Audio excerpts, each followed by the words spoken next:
And good morning, everyone. Mats Hansson.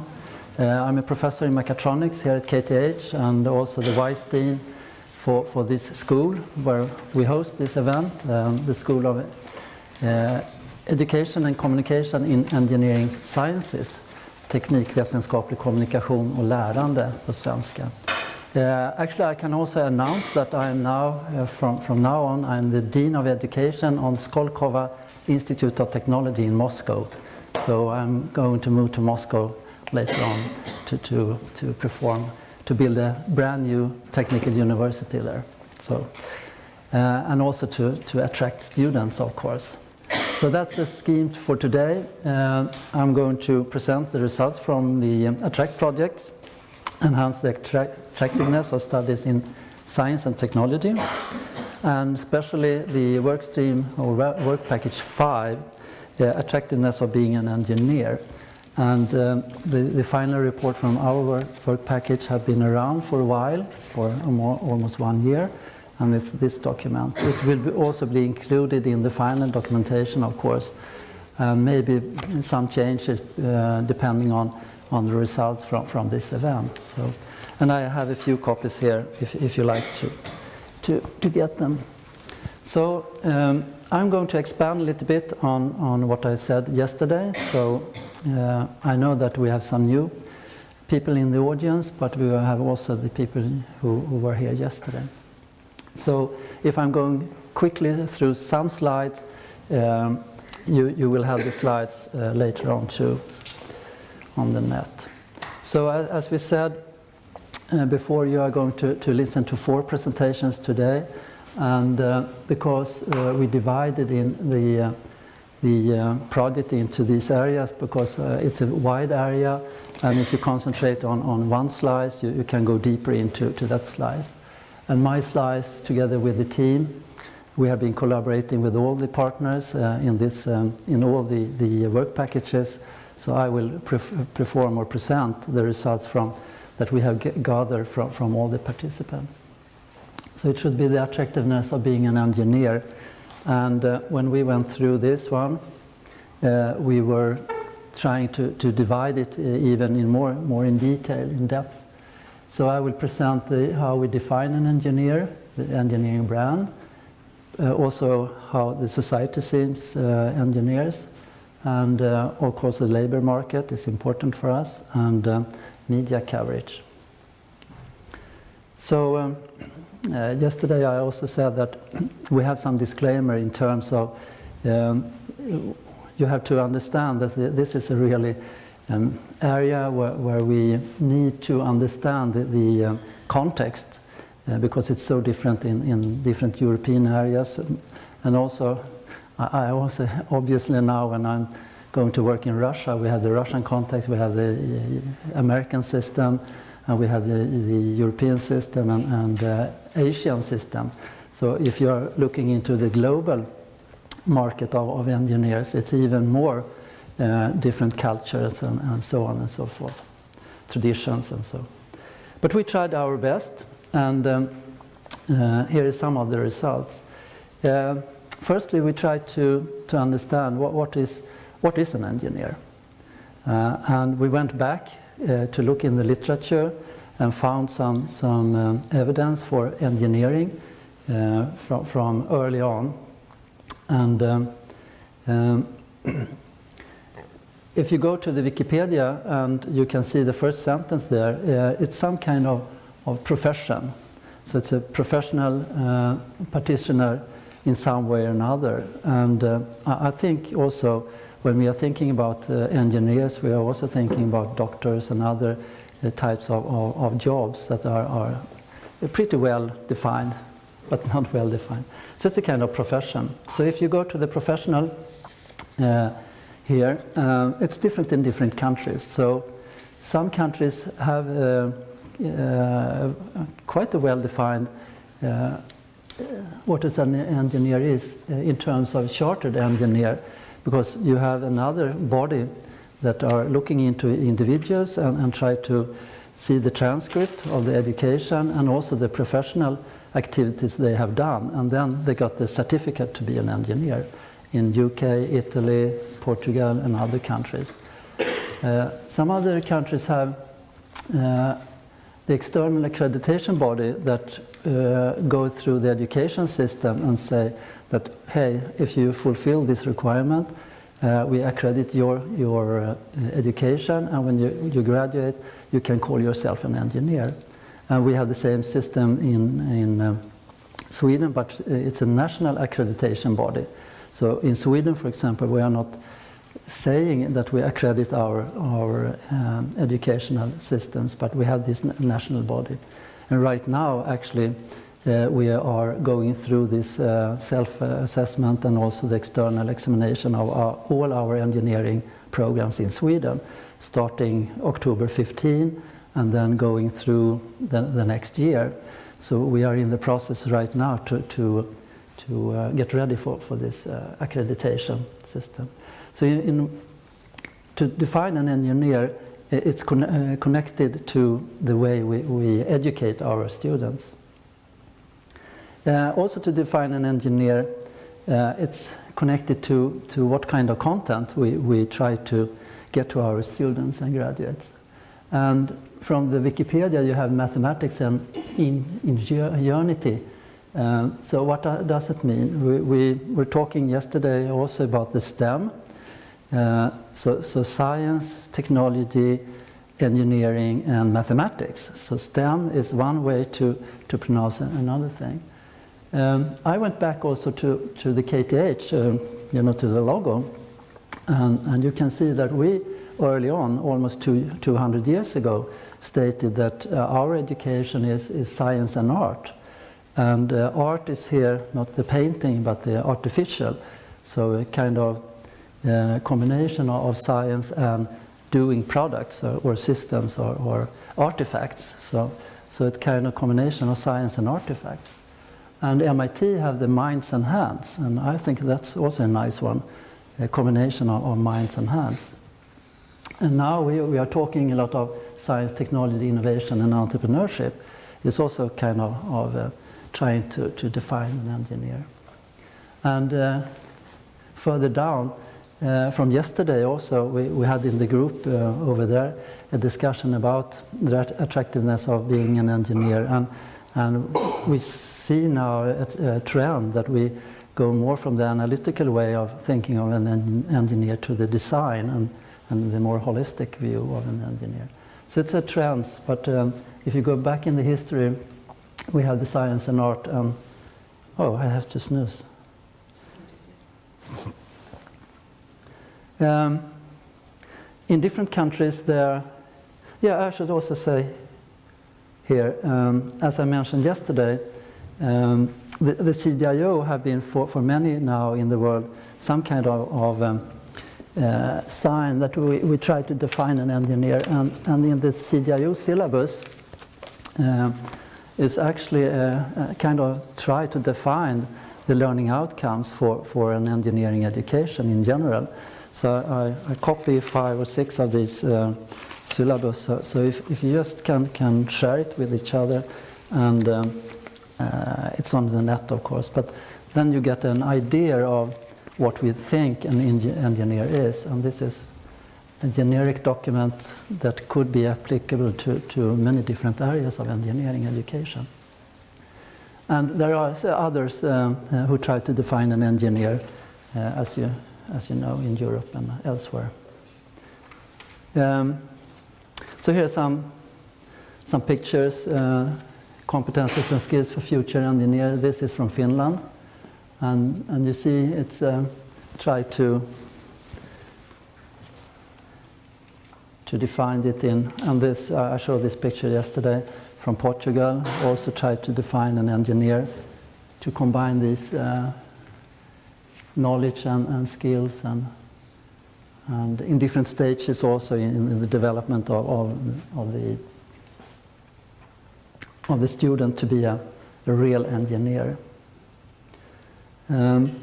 We also, I put in these slides from the discussion yesterday. I think it could be important to recognize that we are working in the EU framework here, and we have this higher education area.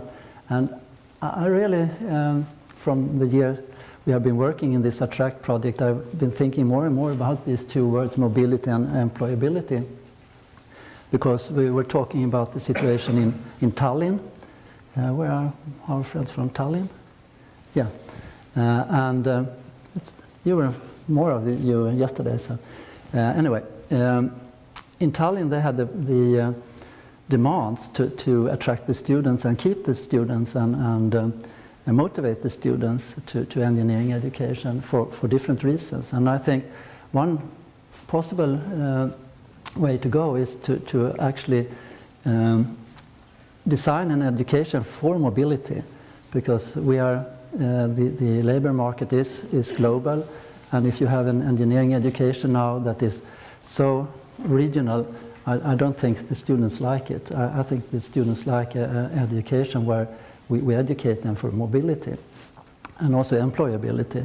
And as we have an engineering education for some kind of job in focus, the employability issue is really important. And as I showed before, and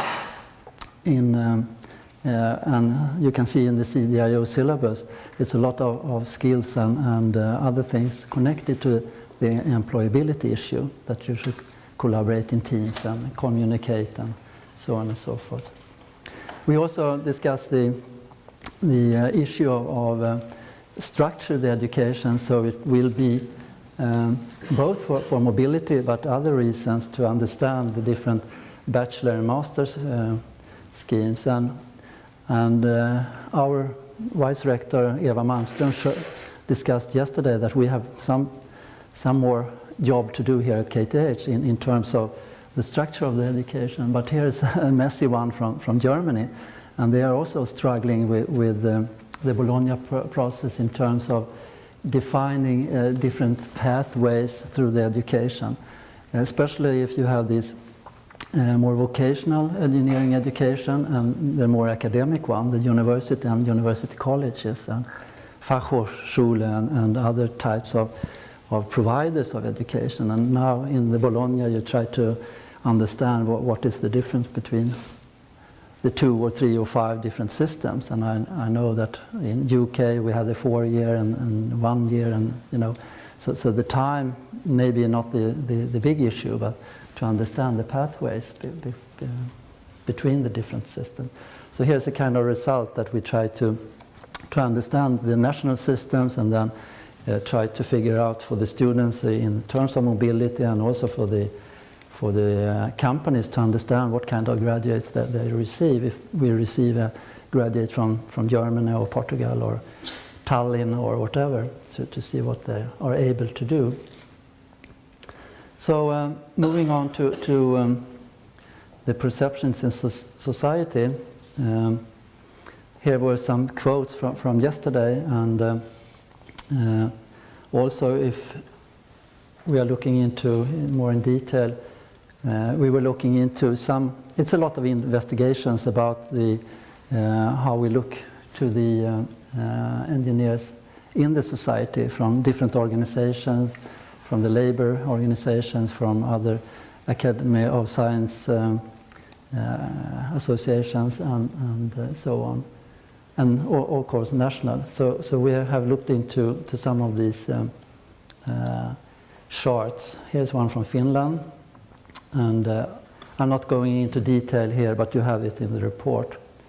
We were talking about this yesterday also, that we actually, I think we are improving a little bit in terms of the gender balance, but we have to work still hard on it. And I think one way to go is actually, as we have seen sign, as I said before, if we define an engineer more holistic and more to the design and creative way of working, we will attract more women.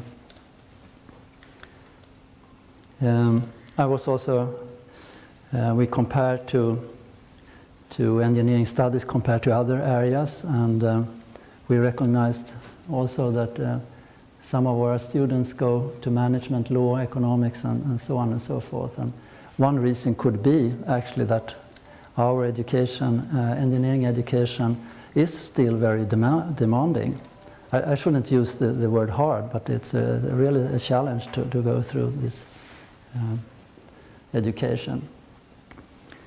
So the perception of our education is still that it's really demanding. And I think that's good also. It should be challenging to educate yourself. We have a special track looking into retention, but I show this figure just to show that maybe the interest for engineering education is actually going up. Also depending on that more and more students are taking the third level of education, and many countries have the goal that 50% of the population should go into higher education. And that also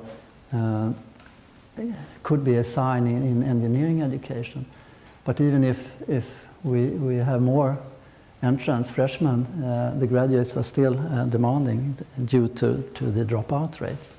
So we have some figures, and in the work package 8 you will see more of these figures.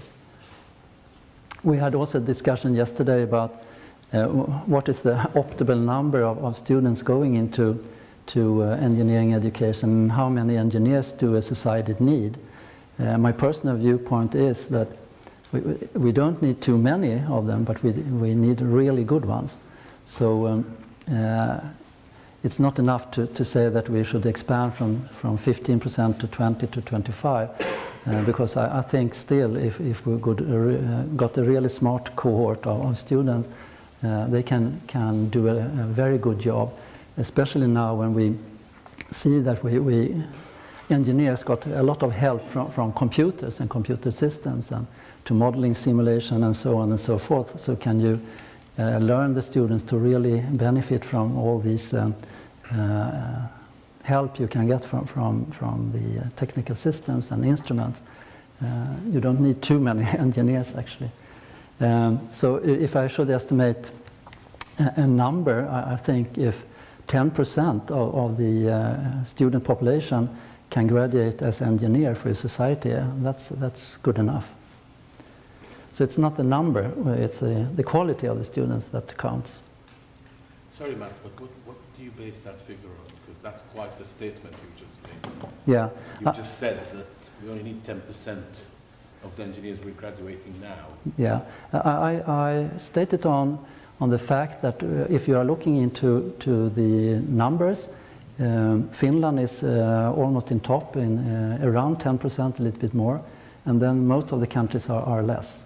So I think Sweden is right now 8% of the population on the student cohort go to engineering education. So, but we can discuss it later on. I like that you got this statement. Labor market, it's connected to the numbers we need. Yeah, I got some argument, but I should wait until to the afternoon and expand on it. So please. What shall I say here? Labor market. This is connected to what I just said. You know, labor market claim that it's a shortage, and it will be a shortage because a lot of engineers will get elder and take the pension, and we need new ones. But the question is, how does it look like? And I also, this is also something that reminds us that the engineers need to always continue their education, the lifelong learning aspect. And I think at least KTH is struggling a little bit, or a lot, about providing courses and curricula for the graduates, the alumni. You might saw on the sign this morning that we have the alumni week right now, so we try to move on and invite our alumni back to KTH, so they will not figure out when they are 60 to 64 the unemployment rate that is really high compared to our graduates here. But it's a good sign for our graduates actually that they are welcome on the labor market. But this is just one picture from France, right? And here is another one. I didn't show that yesterday, but we have also look into the different areas. So this is from Germany, and you have 10% of Arbeitslosen in total, but if you go into the different areas of interest, they get lower and lower. And for example, we also discussed yesterday the area of electrical engineering, and I think in Europe we face a lower interest for electrical engineering than ever, and still we need a lot of graduates in electrical engineering. So how to reach the students to tell them that electrical engineering still is interesting and you got a good job. And but also that's an issue for work package is it 7, that is really focusing on how to attract students to a specific area. Finally, engineers in media. We have done some coverage. Here's from Ireland, and we have the people here from Ireland who have provided us with this. So thank you. And I'm not going into details. You can read it faster than I speak to it. But I think it's important to understand that the media will take up some aspects of engineers and put some, also back in the students' mindset. So I will show you some more figures here. Still, I think this is quite positive.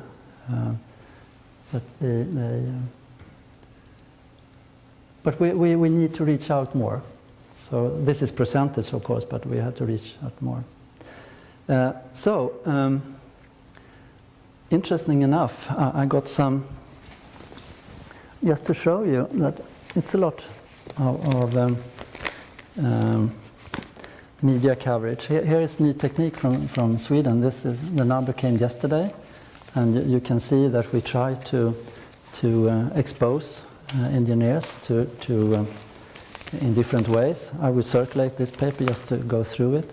I also got an interesting one here from Eva, who was reading Dagens Nyheter. No? Metro, yeah, in the Metro, and also the students make the choice by heart. So here's some evidence that the students really are thinking about the choice of education, and here specific about engineers. So today in this newspaper in the Metro we have some coverage of engineering education. And finally, I found this one really interesting. This is from Ingenjören. Do we have someone from Ingenjören here? And this is coming every month and covering everything about engineering from the Labor Association. So Ingenjören is connected to the Labor Association for Engineers in Sweden, and they have 6 here. So 6 kittlande utmaningar, demands for engineering education, and I received it yesterday. And the 6 is not enough with resources, and they claim that our education system had been decreasing in terms of economic resources by 40% for the last 10 years. A lot of more students and resources are going down. That's a challenge. The students don't have the prerequisite knowledge. We have been talking about it for decades. It's up again. We have old-fashioned pedagogy, they claim, still. And we have been working in the Learning Lab, and we have been working a lot to educate our faculty members and others to try to change our pedagogy. And Staffan is laughing here. We're trying hard, but still in the newspaper today, they claim that we don't. And we have a high dropout rate. It's an issue here today. And no internships. Our students are not going out to have this practical work. And the last one is actually something we have been focusing on, Eva and myself and others, What happens now when we, in countries like Sweden, when we have the Swedish native language switch over to English, because all the educational programs are in English now from the master levels and beyond. So, and I think that the last one is really a challenge, because we haven't made enough with the research to see actually how the students' learning is going to change when we swap from the native language, Swedish in our case, to English. And also the incoming students that we receive, we learned yesterday that KTH receives students from 100 countries. And most of them, the majority of these students are coming from non-English speaking countries. And also the faculty members are non-native English speaking. So when we face that collision or challenge, we need to understand a little bit more. And in this school, if I should finalize, we are developing now in the ECE school, the School of Education and Communication in Engineering Science. We propose some research in applied linguistics. And in applied linguistics, we can actually make research in the question, how does the bilingual in engineering education really influence the learning outcomes or the graduates' skills and knowledge. So I think there are, in many respects, from the media today, we can summarize it very nicely in just, and it's actually 10 pages of reading here. So compared to this report is also really good. Okay, I think it was the last slide. I have a couple more. Talking also about reaching out, and I think both our graduates, the alumni, is one cohort that I think could really change the perception of an engineer. So what we are trying to say here is we need to treat our students very well, so they got a nice education here at KTH, so when they go to the first job and second job in the society, they will be ambassadors for engineering education. So the graduates, the alumni, I think is a really important factor here, and they can create stories, and they can create also some buzz about the importance and the fun to be an engineer, and also show as role models.